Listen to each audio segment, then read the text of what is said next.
as substantiated by what we've offered. You wouldn't be offering Dak what's been offered him in the past had you not thought he was very special. The issue is how do you come together, and that's no stranger to me. I've been doing it all my life. I got here putting things together. We've got to get it together.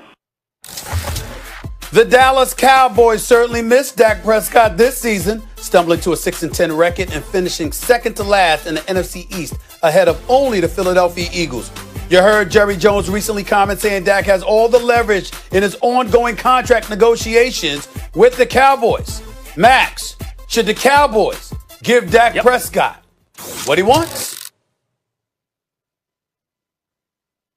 Not anything he wants. And let me say, Stephen A., the obvious, which is we're taking a hard turn here from very serious things about which passion is understandable to a trivial subject, which is what we do here, which is why it's so much fun. And we still get passionate about it. And if you're wondering, does it feel awkward to do with an attempted coup in the nation's capital yesterday? The answer is yes, it does. And yet that's our job, and we do it anyway. Right. And I'm going to tell you my answer, and I do get excited about sports still. So in spite of that context, I appreciate that. The answer is no. You were right to say it. You're right to say it. The answer is no. The answer is no about Dak. You have to give him a good contract. Yes, you do if you want to retain him. There is a market for him, and you saw the value that he brings to the Cowboys. That value is the difference between missing the playoffs and certainly making the playoffs had they had Dak this year, but that's largely because the division is putrid. If you look at comps for Dak, about how good is he? Now, I like him the most at this point of the following three quarterbacks in his draft class. There was Jared Goff 1, Carson Wentz 2, and then Dak went in the fourth round. And for a minute, it looked like Wentz was just better than Dak. They were both really good, but he was better. And then, Goff gets to a Super Bowl. Maybe he's the guy you want because he could hit some highs and then also was consistent. And then Wentz fell apart, and Goff was up and down, and Dak just steadily improved, better and better and better. And he was also not only a leader of the team, but a soldier in the organization. Because Stephen A., getting back to kind of social upheaval, when the Kaepernick issue was really center stage, Dak towed the company line as best he could. So he's both a great leader and a great soldier. And you would think that he would be rewarded for that.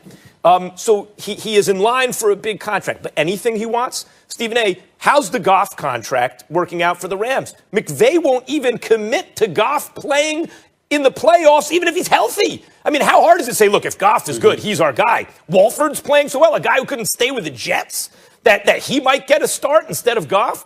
Carson Wentz lost his job. He lost his job. He's not the starter in Philadelphia anymore.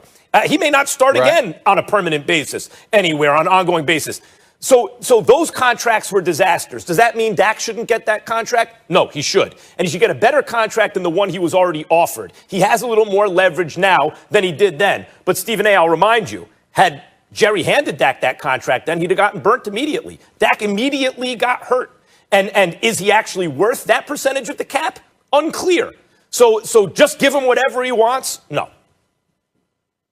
Well, first of all, you and I respectfully disagree on this. Number one, if you're the Dallas Cowboys, you're a model of ineptitude. You're a moribund franchise as far as I'm concerned. All you're doing is stealing headlines. That's what you're experts at. You know what? It's scissor. You got the cheerleaders. You got the billion-dollar playpen known as Jerry World. You obviously got a strong fan base. You're worth about $5 billion according to Forbes. You are that dude from a business perspective if you are Jerry Jones and the star in the helmet and the star at midfield. Everything but winning football games you seem to be very, very good at as an organization. But when it comes to actually validating your stature as America's team, the bottom line is you're anything but, or maybe you are, because considering the way the state of affairs is existing in America right now, maybe we're mediocre, and that's why we need to get ourselves right rather than imitating somebody else like the Cowboys or the Cowboys imitating you, because the Cowboys are mediocre. It's just that simple. That's number one. Number two, when you talk about contracts, Max Kellerman, let's take this thing into its proper context, okay?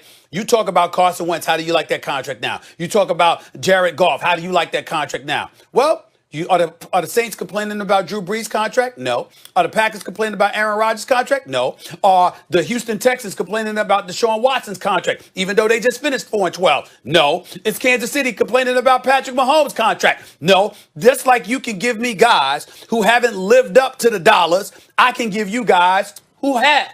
And what I'm saying is, who am I going to bet my money on delivering? It's going to be Dak Prescott. Why? Because it's not just about what you're doing on the field. It's the leadership in the locker room, something that was flagrantly absent. Yes, they're the 28th ranked defensive team in the National Football League, giving up over 473 points. I think it's like an average of 29.5 points a game. They've got the second worst rushing defense in the National Football League. Those are putrid. Certainly, Dak Prescott can't help that but so much. But you know what? He could move the chains. You could be more fluid offensively. You, as a result, could be more productive offensively. That could either put pressure on opposing offenses or keep them off the field. Those things might assist in your run defense and your overall defense as well. Then we get to the leadership in the locker room, because wearing that uniform with the star on the helmet, maybe you can encourage CeeDee Lamb not to drop passes. Maybe you can sit up there and remind Michael Gallup, you're on this team as well. You can ball. Maybe Amari Cooper isn't sitting on the sidelines and he's in that game. And inside that line, maybe Ezekiel Elliott is running the football more effectively. He certainly usually did when he was on the field with Dak Prescott. All of those things being taken into consideration are things, Max, that can't be ignored. You can't just look at Dak Prescott